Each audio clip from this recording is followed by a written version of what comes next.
Kiai rela jadi pedagang bakso keliling demi selamatkan warga yang terkena teror babi ngepet. Seperti apa kisah lengkapnya, simak videonya sampai selesai. Semoga kalian yang menonton video ini selalu diberikan kesehatan dan dilancarkan rezekinya. Amin. Pak Haji dikenal warga desa Kertajaya sebagai pedagang bakso keliling yang ramah. Setiap sore, suara khas mangkuk diketuk sendok selalu terdengar ketika ia mendorong gerobaknya menyusuri jalan desa. Anak-anak biasanya langsung berlari begitu mendengar suara itu. Mereka sudah hafal, kalau beli bakso ke Pak Haji pasti dapat tambahan gorengan atau kerupuk gratis.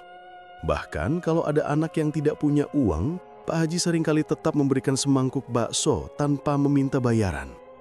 "Sudah, dimakan saja. Nanti kalau ada rezeki, bayarnya lain kali," katanya sambil tersenyum. Sifat dermawan itu membuatnya disukai warga. Orang-orang percaya, walaupun ia hanya pedagang bakso keliling, hidupnya selalu berkecukupan. Rumahnya sederhana di pinggir desa, tidak ada yang istimewa, tapi cukup layak. Pak Haji juga sering ikut membantu warga kalau ada hajatan, kerja bakti, atau sekedar ngobrol di warung kopi. Namun tak banyak yang tahu bahwa Pak Haji sebenarnya bukan orang biasa. Ia memang pernah mondok di pesantren besar sejak muda dan dikenal sebagai seorang kiai berilmu tinggi. Bertahun-tahun ia mengembara, membantu orang di berbagai daerah. Sampai akhirnya ia memilih menetap di desa Kertajaya, menyamar sebagai pedagang bakso agar bisa lebih dekat dengan warga tanpa terlihat menonjol. Ia sadar, untuk menjaga desa dari mara bahaya gaib, kadang tidak perlu banyak bicara, cukup menyatu dengan kehidupan sehari-hari. Desa Kertajaya sendiri adalah desa yang tentram. Sawah terbentang luas, sebagian besar warga hidup dari bertani. Ada juga yang beternak ayam atau kambing. Suasana desa ini masih kental dengan kepercayaan tradisional. Setiap malam Jumat, warga masih rutin mengadakan selamatan kecil di rumah masing-masing. Ada pula tradisi bersih desa setahun sekali, di mana mereka percaya itu bisa menolak bala. Meskipun begitu, sejak beberapa minggu terakhir suasana tenang itu mulai berubah. Kabar aneh beredar di antara warga. Ada yang kehilangan uang di rumah padahal pintu terkunci rapat. Ada yang mengeluh hasil panen gabahnya mendadak hilang begitu saja. Lebih parah lagi, beberapa ternak ayam milik warga ditemukan lenyap tanpa bekas, hanya menyisakan bulu berceceran di kandang. Awalnya warga mengira ada pencuri. Mereka coba ronda malam, tapi tetap saja kejadian itu berulang. Yang bikin tambah aneh, pencuri tidak pernah meninggalkan jejak. Tidak ada jejak kaki manusia, hanya sesekali terlihat bekas tapak hewan, mirip kaki babi tapi ukurannya jauh lebih besar. Pak Haji mendengar kabar itu dari obrolan para pembeli baksonya. "Laras Pak Haji, uang di rumah saya hilang, padahal sudah saya simpan di dalam lemari. Tidak ada tanda dibongkar," cerita Pak Warto, seorang petani. "Kalau punya saya, ayam-ayam habis, semalam tinggal bulunya saja," tambah Bu Yati. Warga lain juga ikut bercerita. Suasana di warung tempat Pak Haji mangkal jadi penuh gosip. Ada yang menyebut pencuri, ada yang bilang mungkin ulah tuyul, bahkan ada yang mulai berbisik soal pesugihan. Pak Haji hanya mendengarkan sambil mengaduk baksonya. Ia tidak langsung ikut komentar. Dari wajahnya memang terlihat tenang, tapi dalam hati ia sudah mulai curiga. Jejak aneh yang disebut warga bukanlah hal asing baginya. Itu ciri khas babi ngepet, makhluk pesugihan yang bisa berubah wujud untuk mencuri harta. Malamnya setelah selesai berjualan, Pak Haji pulang lewat jalan kecil yang sepi. Di tengah perjalanan, ia sempat berhenti karena mencium bau anyir yang menyengat. Ia menoleh ke arah semak-semak, samar-samar terdengar suara seperti dengusan hewan. Sekilas ia melihat bayangan hitam berlari menjauh. Pak Haji menghela napas panjang. Ia semakin yakin ada sesuatu yang tidak beres di desa ini. Keesokan harinya, kabar kehilangan kembali muncul. Kali ini lebih besar. Uang simpanan milik salah satu perangkat desa hilang mendadak. Warga makin heboh. Banyak yang sudah mulai saling tuduh. Bahkan ada yang hampir ribut karena menuduh tetangganya pelihara pesugihan. Di tengah keributan itu, Pak Haji berusaha menenangkan warga. "Bapak, Ibu, jangan gegabah menuduh. Kalau kita saling curiga, malah jadi permusuhan. Lebih baik kita cari cara bersama untuk mengatasinya." Ucapan itu membuat warga sedikit tenang, meski kecurigaan tetap ada di hati masing-masing.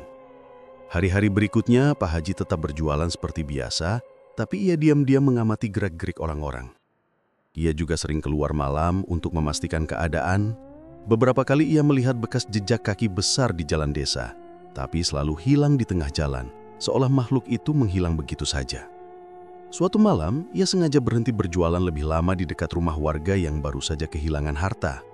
Saat mau tengah malam, ia mendengar suara gaduh di belakang rumah itu.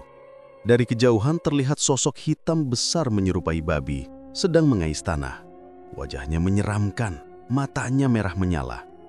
Begitu menyadari ada orang mengintip, makhluk itu langsung lari ke arah kebun lalu hilang di telan gelap. Pak Haji tidak mengejarnya malam itu, ia hanya menandai arah larinya. Dalam hati, ia tahu benar apa yang sedang dihadapi. Tapi ia juga sadar, mengungkap hal ini tidak bisa sembarangan. Warga desa masih mudah panik, dan salah langkah sedikit bisa memicu keributan lebih besar. Keesokan paginya, warga kembali gaduh membicarakan kehilangan yang makin sering terjadi. Ada yang sudah tidak berani menaruh uang di rumah, bahkan sebagian sudah mulai tidur sambil berjaga. Desa Kertajaya yang biasanya tenang, kini berubah jadi penuh waspada. Pak Haji duduk di depan rumahnya sambil merenung. Ia tahu waktunya tidak lama lagi. Kalau dibiarkan, teror ini akan semakin menjadi-jadi. Di balik sosok babi ngepet, pasti ada orang yang memeliharanya. Dan biasanya, orang itu bukan sembarang orang. Ia memejamkan mata sebentar, menarik napas panjang. Dalam hati ia berdoa agar diberi petunjuk. Meski menyamar hanya sebagai pedagang bakso, tugasnya sebagai kiai tidak pernah hilang. Ia harus menjaga desa ini dari bahaya meski harus berhadapan dengan sesuatu yang berbahaya sekalipun. Malam berikutnya, Pak Haji sudah menyiapkan diri. Ia membawa beberapa benda yang selalu disembunyikan di rumah. Sehelai kain putih berisi tulisan ayat suci, sebilah keris kecil warisan gurunya, dan tasbih tua yang selalu dipakai untuk wirid. Semua itu ia simpan dalam gerobak baksonya agar tidak mencurigakan. Sambil tetap berjualan seperti biasa, Pak Haji menatap sekeliling desa. Warga mungkin hanya melihatnya sebagai pedagang bakso keliling, tapi ia tahu benar bahwa malam-malam mendatang akan menentukan nasib desa Kertajaya. Malam itu, desa Kertajaya kembali digemparkan. Sekitar pukul 11 malam, suara teriakan dari rumah Pak Samin membuat warga berlarian keluar. Pak Samin bersumpah, ia baru saja melihat seekor babi besar berwarna hitam masuk ke pekarangan rumahnya. Badannya gemuk, bulunya kasar, matanya menyala merah. Babi itu sempat mengacak-ngacak tumpukan jerami di belakang rumah, sebelum akhirnya lari ke arah kebun singkong. Beberapa warga mencoba mengejar, tapi hewan itu menghilang begitu saja, seakan ditelan bumi. Tidak ada jejak yang jelas, hanya tanah becek yang terinjak dan bau amis menyengat. Keesokan paginya, berita itu menyebar cepat. Hampir semua warga membicarakan penampakan tersebut. Babi sebesar itu mustahil ada di sini. Tidak mungkin orang pelihara babi di desa kita, kata Pak Samin meyakinkan orang-orang yang masih ragu. Yang lain menimpali. Kalau cuma babi biasa, kenapa bisa hilang begitu saja? Harusnya masih ketangkap. Perbincangan itu menambah ketegangan. Warga mulai menghubungkan kejadian itu dengan hilangnya harta benda yang belakangan marak. Seolah-olah potongan teka-teki mulai menyatu. Hari-hari berikutnya, kejadian serupa makin sering terjadi. Ada warga yang kehilangan perhiasan emas yang disimpan di lemari. Ada pula yang mendapati beras di lumbung mendadak berkurang separuh. Tidak ada tanda pintu dibuka paksa. Semua terlihat normal. Hanya hasilnya saja yang raib tanpa jejak. Semakin banyak yang merasa dirugikan, suasana desa jadi panas. Orang-orang mulai jaga malam, tapi tetap saja kehilangan itu terjadi. Babi hitam misterius bahkan beberapa kali terlihat berkeliaran di kebun atau dekat kandang ternak. Ini jelas bukan hewan biasa, ucap Pak Karyo saat berkumpul di pos ronda. Saya yakin ini ulah babi ngepet. Dulu di desa sebelah juga pernah ada kejadian serupa. Pernyataan itu membuat suasana tambah kacau. Sebagian warga percaya, sebagian lagi merasa takut. Obrolan yang tadinya hanya desas-desus, kini berubah jadi tuduhan. Ada yang mulai menuding tetangganya sendiri sebagai pelaku pesugihan. Jangan-jangan si Parmo itu ya, uangnya tiba-tiba banyak, celetuk seorang pemuda. "Ah, bisa saja Bu Rini, dia kok belanja emas terus, padahal hasil sawahnya biasa saja." Timpal yang lain. Tuduhan demi tuduhan muncul tanpa bukti. Hubungan antar warga yang sebelumnya akrab jadi renggang. Banyak yang mulai curiga satu sama lain, bahkan sampai tidak saling sapa. Pak Haji mendengar semua gosip itu ketika berjualan bakso di tepi jalan. Ia hanya diam, pura-pura sibuk melayani pembeli. Padahal dalam hati, ia yakin apa yang dikatakan sebagian warga itu memang ada benarnya. Sosok babi hitam itu bukan hewan biasa. Ilmu pesugihan babi ngepet memang bekerja dengan cara mencuri harta orang lain, dan biasanya dikendalikan oleh pemiliknya yang sedang melakukan ritual di rumah. Malam-malam berikutnya, Pak Haji sengaja tidak langsung pulang meski dagangannya sudah habis. Ia mendorong gerobak menyusuri jalan sepi, memperhatikan setiap sudut desa. Sesekali ia berhenti, menunduk memeriksa tanah. Beberapa kali ia menemukan jejak yang aneh. Bentuknya mirip tapak kaki hewan, tapi ukurannya terlalu besar untuk seekor babi biasa. Suatu malam, dari kejauhan, ia melihat sekelompok warga berlarian sambil membawa obor. Ternyata mereka baru saja melihat babi hitam itu berlari melewati sawah. Warga mengejar sambil berteriak, namun makhluk itu lagi-lagi lenyap di tengah jalan. Orang-orang yang kecewa kembali ke pos ronda dengan nafas terengah-engah. Percuma dikejar, makhluk begitu tidak bisa ditangkap dengan tangan kosong, kata salah satu warga tua. Mendengar itu, sebagian warga makin yakin ada yang memelihara babi ngepet di desa. Gosip pun makin liar. Ada yang bilang pelakunya dari keluarga kaya yang baru-baru ini memperbaiki rumah. Ada juga yang curiga pada perantau yang baru pulang membawa uang banyak. Suasana semakin tidak terkendali. Bahkan ada kejadian seorang pemuda hampir dipukuli massa hanya karena ketahuan sering keluar malam. Untungnya beberapa orang cepat melerai. Pak Haji melihat keadaan ini dengan hati-hati. Ia tahu jika dibiarkan, desa bisa kacau karena warga saling tuduh tanpa dasar. Tapi ia juga sadar, untuk mengungkap kebenaran, ia harus sabar menunggu saat yang tepat. Malam itu, setelah selesai berjualan, ia memilih duduk di musola kecil dekat sawah. Sambil memegang tasbih tua, ia berzikir perlahan, meminta petunjuk. Tiba-tiba, dari kejauhan terdengar suara gaduh seperti hewan berlari. Ia segera berdiri dan melihat bayangan besar melintas cepat di tepi sawah. Bulu kuduknya meremang. Ia mengikuti bayangan itu sampai ke arah kebun bambu. Dari balik semuk, ia bisa melihat jelas seekor babi hitam besar sedang mengais tanah. Matanya menyala merah. Suara nafasnya berat, hampir seperti orang mendengkur. Pak Haji menahan diri untuk tidak langsung mendekat. Ia tahu melawan makhluk itu tanpa persiapan bisa berbahaya. Ia hanya berbisik lirih membaca doa, lalu menancapkan kerikil yang sudah diberi ayat suci ke tanah sebagai tanda. Begitu selesai, sosok babi itu tiba-tiba menoleh ke arahnya. Tatapan matanya tajam, membuat udara sekitar terasa sesak. Namun dalam hitungan detik, makhluk itu berlari kencang ke arah hutan. Pak Haji tidak mengejar. Ia hanya berdiri menatap arah hilangnya babi tersebut. Dalam hatinya, ia semakin yakin, ini bukan khayalan. Ada orang di desa ini yang memang sengaja mengikat perjanjian dengan ilmu pesugihan. Keesokan harinya, gosip makin meluas. Warga yang kehilangan harta bertambah banyak. Ada keluarga yang uang tabungan untuk sekolah anak hilang. Ada pula yang kehilangan kambing. Semua kejadian itu membuat warga makin resah. Kalau begini terus, bisa bubar desa kita. Tidak ada yang merasa aman, keluh seorang ibu di warung. Sebagian warga mulai membicarakan cara-cara ekstrim. Ada yang mengusulkan mencari dukun untuk melacak siapa pemilik babi ngepet. Ada pula yang ingin menggelar musyawarah desa besar-besaran. Di tengah suasana itu, Pak Haji tetap terlihat seperti biasa, berjualan bakso dengan senyum ramah. Namun dalam pikirannya, ia sudah menyusun rencana. Ia tidak mau warga terseret fitnah dan pertengkaran lebih jauh. Ia tahu, kalau babi ngepet itu terus dibiarkan, bukan hanya harta yang hilang, namun nyawa pun bisa terancam. Malam demi malam, ia semakin rajin mengawasi. Ia mulai memperhatikan rumah-rumah yang mencurigakan, terutama milik warga yang tiba-tiba hidupnya berubah. Ia sadar, tidak semua bisa dipercaya dengan mudah. Pelaku biasanya pandai menyembunyikan jejak, apalagi kalau orang itu punya kedudukan. Teror babi ngepet kini bukan lagi sekedar cerita.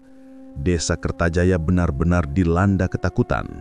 Dan hanya Pak Haji yang paham betul bahwa semua ini bukan pencurian biasa, melainkan ulah ilmu hitam yang berbahaya. Beberapa minggu setelah penampakan babi hitam pertama kali, suasana desa Kertajaya makin tidak karuan. Warga tidak bisa tidur tenang. Uang dan barang berharga tetap saja hilang. Padahal banyak yang sudah tidur sambil berjaga. Ada yang sampai menyimpan uang di bawah bantal. Ada pula yang mengikat kambingnya di dalam rumah. Hasilnya tetap sama, hilang tanpa jejak. Pak Haji menyadari bahwa masalah ini tidak bisa dibiarkan. Ia kemudian mengubah kebiasaannya. Kalau biasanya selesai berjualan ia langsung pulang, kini ia sengaja mendorong gerobak sampai larut malam. Kadang ia berhenti di pinggir jalan, kadang di dekat kebun, seolah-olah menunggu pembeli yang lewat. Padahal sebenarnya ia sedang mengamati keadaan sekitar. Pada suatu malam, ketika suasana desa sunyi, ia mendengar suara aneh dari kejauhan. Suara itu seperti gesekan kasar di tanah bercampur dengan dengusan berat. Ia berhenti mendorong gerobak, lalu menajamkan telinga.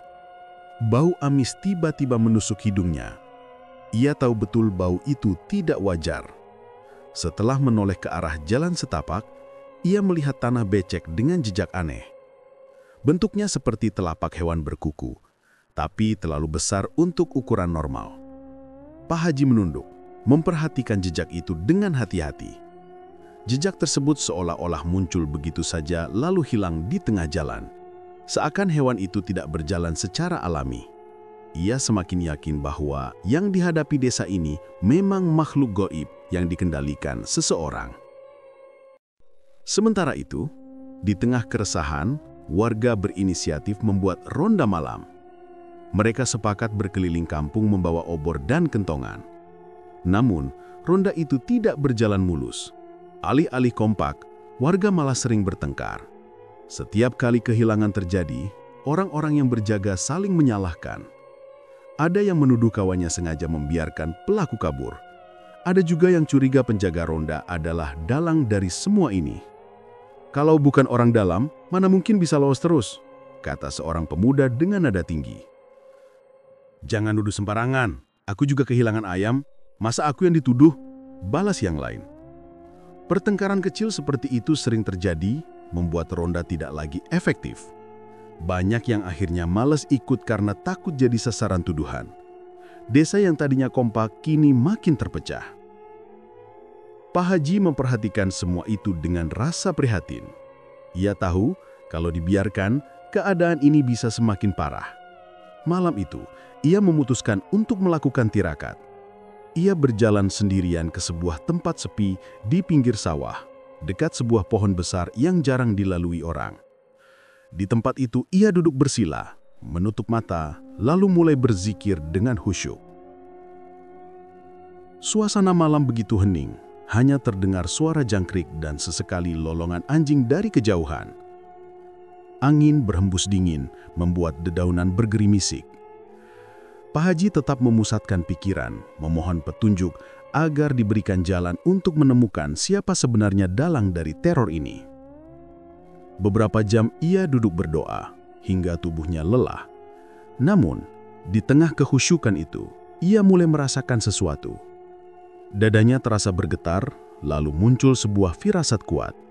Ia melihat bayangan samar seorang lelaki yang dikenal di desa, berdiri di sebuah ruangan sambil memegang dupa. Lelaki itu bukan orang sembarangan, melainkan seseorang yang cukup terpandang dan disegani warga. Pak Haji membuka mata perlahan, keringat membasahi dahinya. Ia terdiam cukup lama, mencoba mencerna apa yang baru saja ia dapatkan. Dalam hatinya, ia yakin itu adalah petunjuk dari Allah. Namun ia juga sadar, menuduh tanpa bukti jelas bisa menimbulkan masalah besar. Orang itu dikenal baik di depan warga, bahkan sering membantu acara desa. Tidak ada seorang pun yang akan mudah percaya jika tuduhan itu keluar begitu saja. Sejak malam itu, Pak Haji semakin berhati-hati. Ia tidak lagi sekedar berjualan, tetapi juga mulai mengamati gerak-gerik orang-orang tertentu. Ia memperhatikan siapa saja yang sering keluar rumah malam-malam, siapa yang tiba-tiba punya uang banyak, atau siapa yang sikapnya aneh setelah kejadian-kejadian kehilangan. Semua itu ia catat dalam ingatannya. Beberapa kali ia merasa hampir ketahuan. Pernah suatu malam, ia sengaja duduk lama di dekat rumah orang yang dicurigai. Tiba-tiba, dari dalam rumah terdengar suara gaduh dan bau menyengat seperti daging terbakar. Saat itu, lampu rumah sengaja dimatikan. Ketika ia mencoba mendekat, tiba-tiba pintu terbuka dan pemilik rumah keluar sambil membawa lampu minyak. Wajahnya tampak pucat, seolah baru selesai melakukan sesuatu yang berat. Pak Haji buru-buru mengalihkan pandangan, pura-pura sedang membetulkan roda gerobak baksonya. Hari-hari berikutnya, desas-desus di desa makin liar. Ada warga yang mulai yakin bahwa babi ngepet memang ada, tapi tetap belum tahu siapa pemiliknya. Orang-orang semakin curiga satu sama lain, bahkan sampai ada yang tidak mau bertetangga lagi. Situasi itu membuat hati Pak Haji semakin tergerak. Ia tahu, kalau dibiarkan, kehancuran desa hanya tinggal menunggu waktu. Malam itu, ia kembali melakukan tirakat di tempat yang sama. Kali ini ia membawa sebilah keris kecil warisan gurunya, yang selalu disimpan rapat. Keris itu ia letakkan di hadapannya sambil melanjutkan wirid. Dalam doa panjangnya, ia meminta agar diberikan kekuatan untuk menghadapi makhluk gaib dan keberanian untuk membongkar kebusukan yang tersembunyi. Tengah malam, saat ia masih duduk khusyuk, terdengar suara langkah berat mendekat dari arah kebun. Ia menoleh, tapi tidak ada siapa-siapa. Hanya bayangan gelap bergerak cepat melewati pohon. Tak lama kemudian, muncul bau anyir yang menusuk hidung, sama seperti malam-malam sebelumnya. Ia berdiri, memegang kerisnya erat, lalu berbisik lirih membaca doa perlindungan. Namun, kali ini ia tidak bergerak terlalu jauh. Ia tahu waktunya belum tiba. Ia hanya menancapkan keris kecil itu ke tanah sambil membaca ayat-ayat tertentu, seolah menandai bahwa ia sudah siap menghadapi pertarungan. Setelah itu, ia kembali duduk tenang sampai menjelang subuh. Pagi harinya, wajahnya terlihat lebih serius daripada biasanya. Warga yang membeli baksonya menyadari itu. Beberapa orang bahkan bertanya, tapi ia hanya menjawab dengan senyum tipis. Dalam hati, ia sudah mengambil keputusan. Ia tidak bisa lagi hanya diam. Waktunya untuk bergerak semakin dekat, karena firasat yang ia dapatkan semakin jelas. Pak Haji sudah tahu, pelaku bukan orang sembarangan. Ia adalah sosok yang dihormati di desa, orang yang tidak pernah dicurigai oleh siapapun.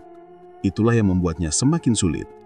Mengungkap kebenaran berarti melawan arus besar, karena banyak warga yang akan membela sosok tersebut. Tapi jika ia diam, desa akan semakin hancur oleh teror babi ngepet. Malam itu, sebelum tidur, ia duduk lama di serambi rumahnya. Matanya menatap ke arah langit gelap, sementara pikirannya penuh dengan rencana. Ia tahu sebentar lagi ia harus berhadapan langsung dengan makhluk itu, sekaligus membuka kedok orang yang selama ini bersembunyi di balik bayangan. Malam itu suasana desa Kertajaya lebih sunyi dari biasanya. Angin berhembus pelan membawa bau tanah basah, seolah menandakan ada sesuatu yang bakal terjadi. Pak Haji mendorong gerobak baksonya sampai ke ujung desa, lalu berhenti di dekat pohon besar yang rindang. Gerobak itu sengaja ia parkir di sana, pura-pura menunggu pembeli. Padahal sebenarnya ia sedang mengawasi sebuah rumah besar yang letaknya tidak jauh dari situ. Rumah itu milik Pak Karno, seorang tokoh terpandang yang dikenal kaya dan sering menyumbang untuk kegiatan desa. Hampir semua warga menaruh hormat padanya. Tidak pernah ada yang berani menaruh curiga. Tapi malam ini, Dari rumah itulah Pak Haji melihat bayangan hitam bergerak aneh. Tak lama kemudian, seekor babi besar berwarna hitam pekat keluar dari celah pagar. Babi itu ukurannya tidak wajar, hampir sebesar anak sapi. Matanya merah menyala, dan bulunya terlihat kotor penuh lumpur. Pak Haji menegakkan badan, matanya tajam memperhatikan arah gerakan hewan itu. Inilah saatnya, gumamnya pelan. Ia mulai berjalan pelan, menjaga jarak agar tidak ketahuan. Babi hitam itu merayap cepat melewati kebun warga, lalu menuju jalan kecil yang mengarah ke hutan. Pak Haji mengikuti dari belakang, berusaha tidak menimbulkan suara. Tapi setiap kali ia melangkah, bau amis semakin tajam menusuk hidung. Jejak kakinya pun jelas menempel di tanah basah, seakan menantang siapapun yang berani mengikuti. Hewan itu terus bergerak hingga masuk lebih dalam ke hutan. Di sana suasana semakin gelap, hanya suara jangkrik dan burung malam yang terdengar. Pak Haji berhenti sejenak, lalu menutup mata sambil menarik napas panjang. Dari saku bajunya ia mengeluarkan sebilah keris kecil yang sudah lama ia simpan. Keris itu bukan sembarangan, karena sudah diberi doa khusus oleh gurunya dulu. Bismillah, malam ini harus selesai, ucapnya lirih. Tiba-tiba babi itu menoleh ke belakang. Matanya menyala merah, menatap tajam ke arah Pak Haji. Suara dengusan keras terdengar, membuat dedaunan di sekitar bergetar. Tanpa ragu, hewan itu langsung berlari ke arah Pak Haji, mencoba menyeruduk dengan kekuatan penuh. Pak Haji melompat ke samping. Hampir saja tubuhnya terseruduk. Dari jarak dekat ia bisa merasakan hawa panas keluar dari tubuh babi itu.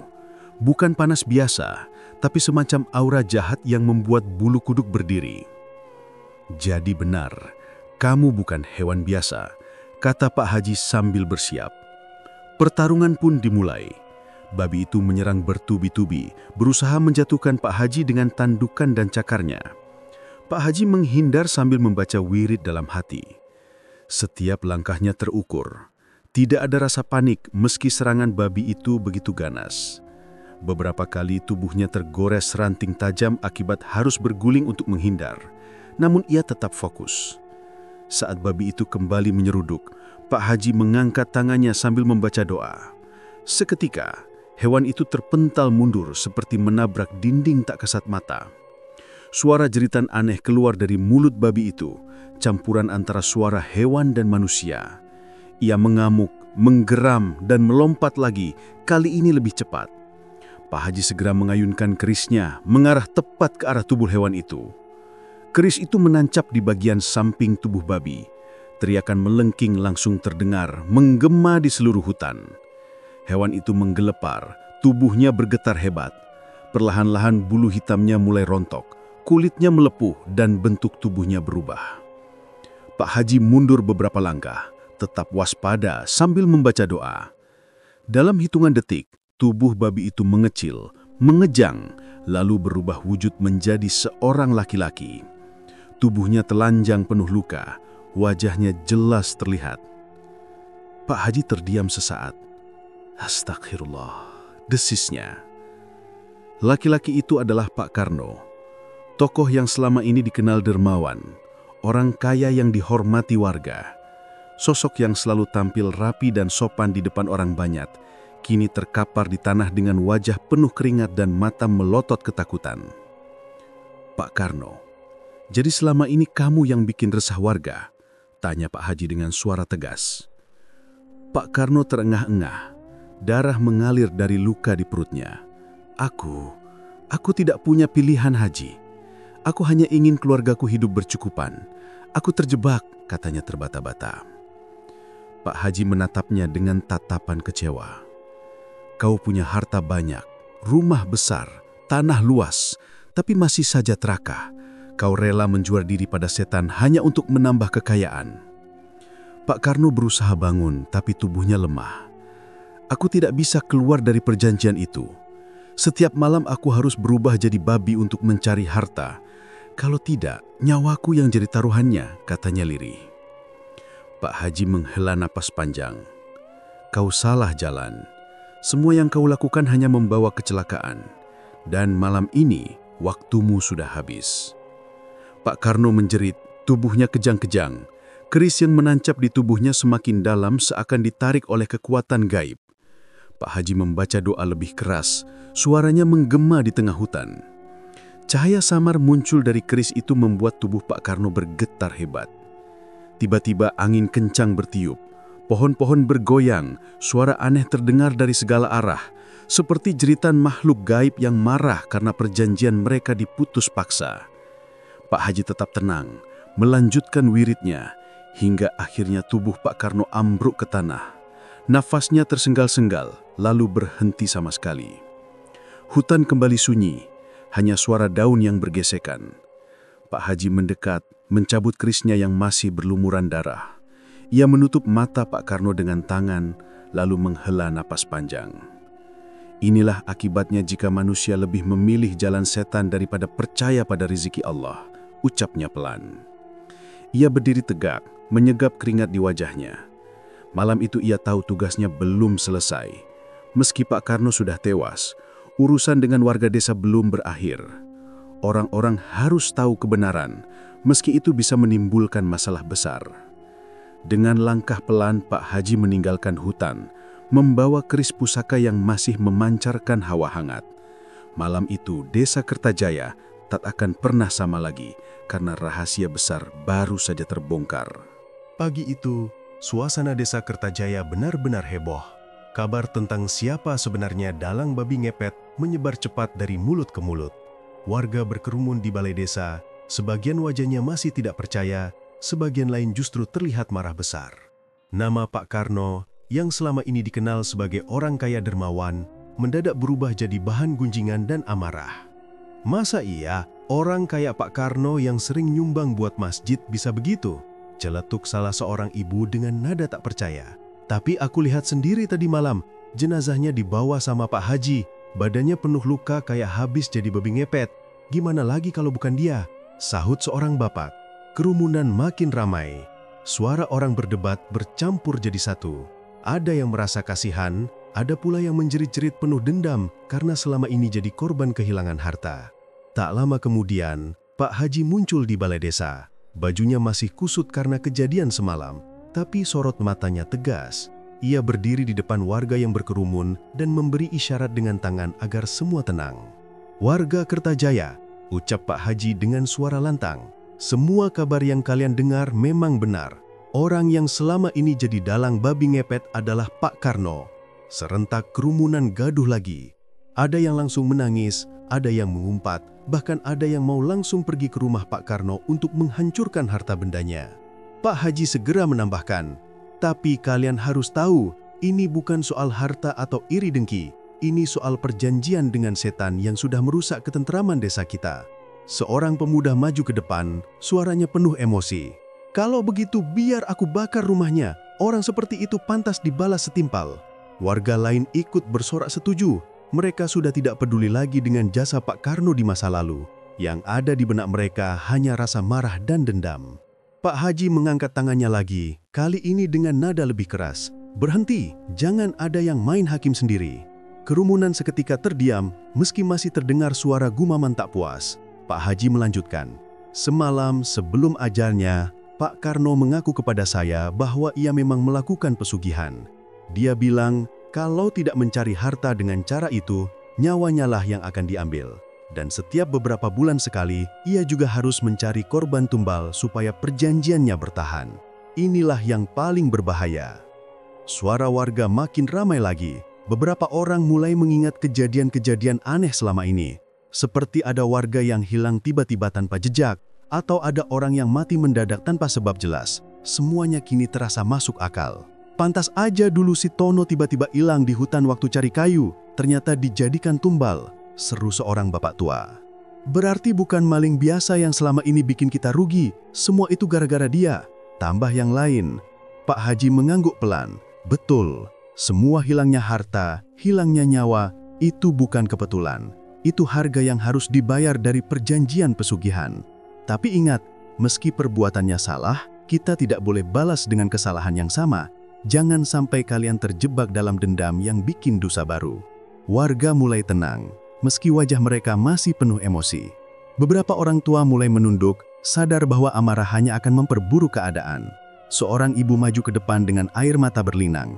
"Pak Haji, saya cuma minta satu.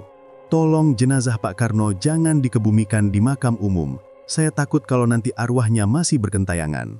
Beberapa warga langsung menyetujui usulan itu. Mereka merasa takut jika jenazah Pak Karno disatukan dengan makam keluarga lain. Pak Haji menjawab dengan tenang, "Jenazahnya sudah saya urus. Saya sudah memandikan dan mengafani sesuai aturan agama. Dia tetap seorang muslim, jadi harus tetap dimakamkan dengan cara yang benar.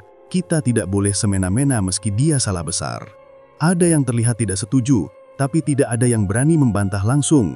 Pak Haji punya wibawa besar di mata warga, apalagi setelah berhasil menumpas babi ngepet semalam. Lalu seorang pemuda lain bertanya, "Pak Haji, terus gimana sama harta kekayaannya? Itu kan hasil pesugihan semua."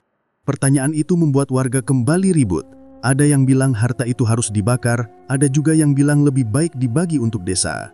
Pak Haji menatap mereka satu persatu, lalu berkata, "Harta yang berasal dari jalan haram tidak akan membawa berkah. Kalau dipakai, hidup kita bisa kena musibah. Jadi saya sarankan semua harta itu jangan diperebutkan. Biarkan pihak berwenang yang menyelesaikan, yang penting kita jangan sampai ikut kotor." Warga mulai mengangguk-angguk, meski sebagian masih terlihat tidak puas. Pak Haji kemudian menutup pembicaraan dengan suara tegas, "Ambil pelajaran dari semua ini. Kekayaan yang dicari dengan jalan pintas, apalagi lewat bantuan makhluk gaib, pasti berakhir dengan kehancuran. Rezeki itu sudah diatur oleh Allah. Kita tinggal berusaha dan sabar. Jangan sampai kejadian seperti ini terulang di desa kita." Suasana perlahan mereda, warga yang tadinya emosi mulai diam, sebagian pulang dengan wajah muram. Namun mereka kini tahu kebenaran yang sesungguhnya. Sosok yang mereka kagumi ternyata selama ini menyimpan rahasia kelam. Di sore hari, jenazah Pak Karno dimakamkan. Hanya beberapa orang keluarga dekat yang hadir, itu pun dengan wajah pucat penuh rasa malu. Warga lain memilih menonton dari jauh. Tidak ada yang berani mendekat, apalagi ikut mengangkat jenazah. Pak Haji tetap ikut memimpin prosesi pemakaman. Ia memastikan semua dilakukan sesuai aturan agama. Meski hatinya kecewa, ia tahu tugasnya adalah menuntun, bukan menghakimi. Setelah jenazah ditutup tanah, Pak Haji berdiri di depan nisan sederhana. Ia menatap warga yang berdiri berjarak. "Ingat baik-baik, jangan ulangi kesalahan ini. Kalau ada di antara kalian yang tergoda jalan pintas, ingatlah apa yang terjadi pada Pak Karno.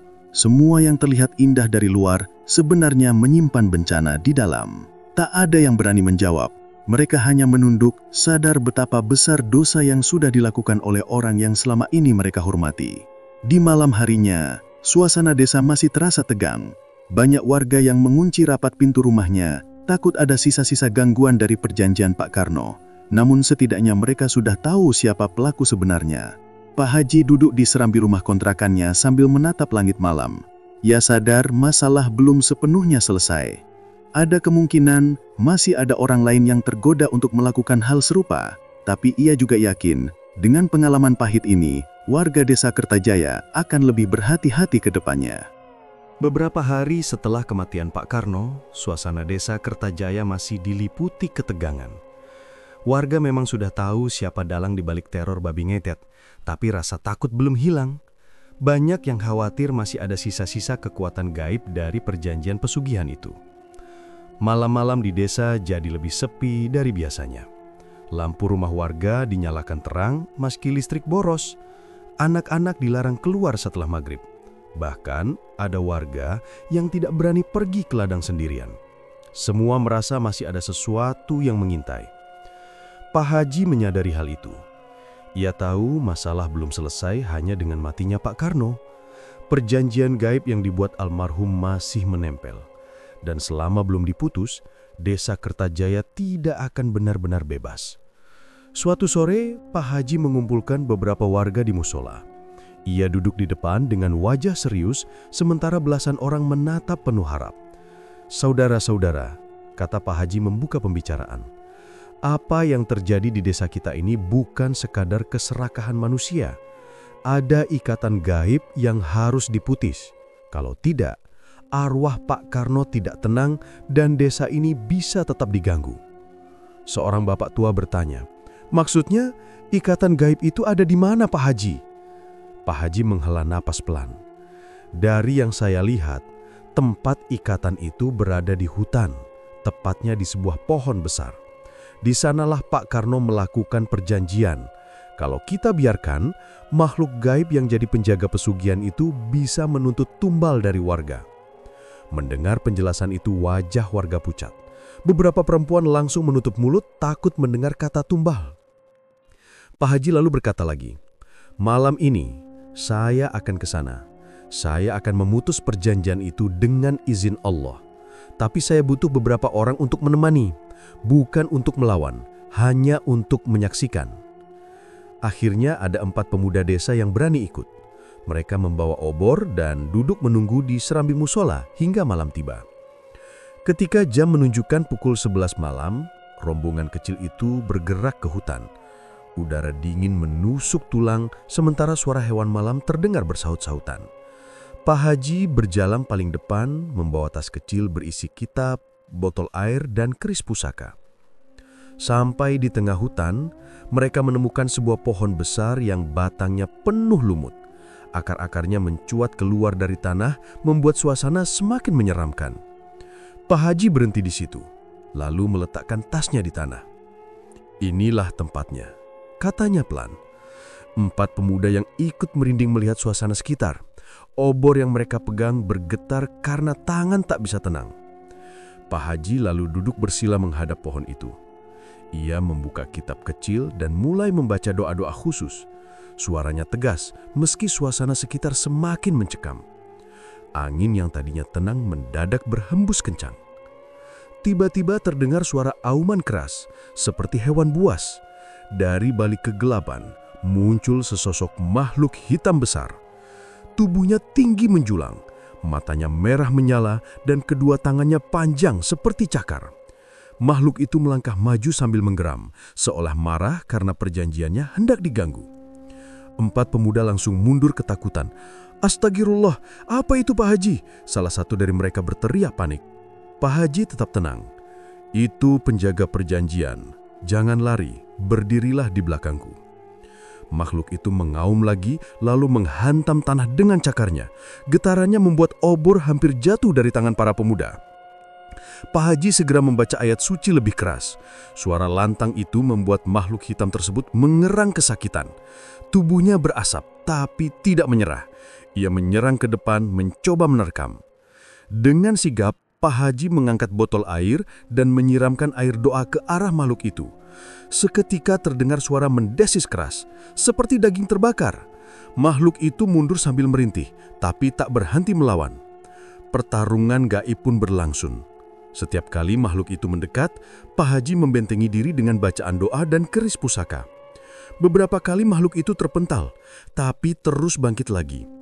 4 pemuda hanya bisa berpegangan satu sama lain, menyaksikan perlawanan yang tidak pernah mereka bayangkan sebelumnya. Akhirnya, Pak Haji berdiri sambil mengangkat keris ke atas kepala. Ia membaca doa terakhir dengan suara keras. Keris itu kemudian ditancapkan ke tanah tepat di depan pohon besar. Cahaya terang mendadak muncul, menyilaukan mata semua yang hadir. Suara jeritan panjang menggema, lalu makhluk hitam itu terjatuh, menggelepar, dan lenyap menjadi asap hitam. Hutan kembali sunyi. Angin berhenti berhembus, hanya suara napas warga yang terengah-engah. Pak Haji tarik napas panjang lalu berkata, "Alhamdulillah, perjanjiannya sudah diputus. Tidak ada lagi ikatan antara desa ini dengan pesugihan itu." Para pemuda terdiam, masih kaget dengan apa yang mereka lihat. Mereka tidak menyangka apa yang sering dianggap cerita mistis ternyata benar-benar nyata. Namun di saat yang sama, di rumah duka, keluarga Pak Karno merasakan hal aneh. Jenazah yang sudah dimakamkan tiba-tiba mengeluarkan bau busuk menyengat. Rumah besarnya pun mulai terlihat sepi. Harta bendanya hilang satu persatu. Emas yang disimpan berubah jadi batu, uang yang ditaruh di lemari mendadak menjadi kertas kosong. Tak lama kemudian keluarga Pak Karno jatuh sakit bergantian. Istri dan anak-anaknya pucat, seperti kehilangan tenaga. Hingga akhirnya mereka pindah meninggalkan desa Kertajaya karena tak kuat menanggung aib dan musibah. Bagi warga, itu jadi bukti nyata bahwa pesugihan hanya membawa kehancuran. Kekayaan yang tampak melimpah ruah ternyata tidak bertahan lama. Pak Haji sendiri tidak merasa bangga. Ia hanya bersyukur bisa menuntaskan tugasnya. Tapi ia juga menegaskan kepada warga, jangan pernah coba-coba mencari jalan singkat. Semua yang kalian lihat tadi malam cukup jadi pelajaran. Sejak malam itu, desa Kertajaya perlahan kembali tenang. Tidak ada lagi uang yang hilang mendadak, tidak ada lagi ternak raib tanpa jejak. Warga bisa tidur dengan tenang meski masih ada rasa trauma. Orang-orang mulai lebih rajin ke musola, berharap dijauhkan dari godaan jalan singkat. Mereka tahu, sekali saja salah langkah, akibatnya bisa menghancurkan satu desa. Pak Haji tetap menjalani hidup sederhana sebagai penjual bakso keliling. Warga semakin hormat padanya bukan hanya karena keahliannya, tapi karena keberaniannya menjaga desa. Namun, di balik semua itu, bayangan kejadian di hutan malam itu masih terpatri di kepala para pemuda yang ikut menyaksikan. Mereka tidak akan pernah lupa bagaimana makhluk hitam besar itu lenyap di depan mata mereka. Bagi mereka, itu menjadi pengingat seumur hidup bahwa dunia ini memang tidak hanya berisi manusia, tapi juga ada hal-hal gaib yang tidak bisa dianggap remeh. Dan bagi seluruh warga desa Kertajaya, kisah babi ngepet itu menjadi pelajaran pahit yang tidak akan pernah dilupakan. Sejak terbongkarnya rahasia kelam di desa Kertajaya, suasana desa tidak pernah benar-benar sama. Rumah bekas pelaku pesugihan dibiarkan terbengkalai. Pintu dan jendela rapuhnya menganga seperti mulut kosong. Cat dindingnya terkelupas dimakan waktu. Tidak ada seorang pun yang berani masuk ke sana, bahkan sekedar lewat di depannya pada malam hari. Warga percaya, tempat itu sudah dipenuhi arwah penasaran dan kutukan dari perjanjian gaib yang pernah dilakukan. Beberapa orang yang nekat melintas pada larut malam mengaku mendengar suara aneh. Ada yang bilang seperti ringkikan babi besar bercampur suara tangisan manusia. Ada juga yang merasakan bau amis darah menyengat dari arah rumah kosong itu. Lama-lama, kabar tersebut menyebar, membuat rumah tersebut semakin dianggap angker dan menjadi bahan cerita seram setiap kali ada anak-anak berkumpul. Namun, di balik rasa takut itu, ada juga perubahan besar dalam pola hidup warga. Mereka jadi lebih berhati-hati dan tidak mudah tergoda dengan kekayaan yang datang secara instan. Banyak yang mulai percaya bahwa harta hasil pesugihan tidak pernah membawa ketenangan. Justru, ia menyerat seseorang pada akhir yang mengenaskan. Kesadaran ini membuat warga lebih rajin bekerja dan saling menolong. Pak Haji, yang selama ini dikenal hanya sebagai pedagang bakso keliling, tetap menjalani hidupnya seperti biasa. Setiap sore, ia masih mendorong gerobak baksonya menyusuri jalan desa. Suara mangkuknya yang dipukul pelan jadi tanda khas bahwa ia sudah datang. Anak-anak tetap berlarian menghampiri, dan Pak Haji tidak pernah berhenti memberi mangkuk gratis bagi mereka yang tak mampu. Tidak ada yang pernah mendengar Pak Haji membicarakan kejadian babi ngepet itu lagi. Ia seperti menutup rapat lembaran kelam yang sudah selesai. Wajahnya selalu tenang, tutur katanya ramah, seolah tidak pernah terlibat dalam pertarungan menegangkan melawan makhluk gaib. Hanya sedikit orang yang tahu siapa sebenarnya Pak Haji. Meski begitu, bisik-bisik warga tetap ada. Beberapa percaya bahwa Pak Haji bukan sekedar pedagang bakso, melainkan seorang kiai berilmu tinggi yang sengaja menyamar agar bisa menjaga desa dari ancaman gaib. Mereka yakin, selama Pak Haji masih tinggal di Kertajaya, tidak ada kekuatan jahat yang bisa merajalela. Desa Kertajaya akhirnya kembali tentram. Malam-malam bisa dilalui tanpa rasa was-was kehilangan harta atau diserang makhluk gaib. Namun trauma itu tetap tersisa. Setiap kali terdengar suara aneh dari arah rumah kosong bekas pesugihan, warga saling pandang dengan wajah cemas. Mereka tahu, meski sudah dimusnahkan, jejak kegelapan tidak pernah benar-benar hilang. Dan di tengah semua itu, Pak Haji terus berjalan dengan gerobaknya, menjadi pengingat bahwa kebaikan bisa datang dalam wujud yang paling sederhana, bahkan dari seorang penjual bakso keliling.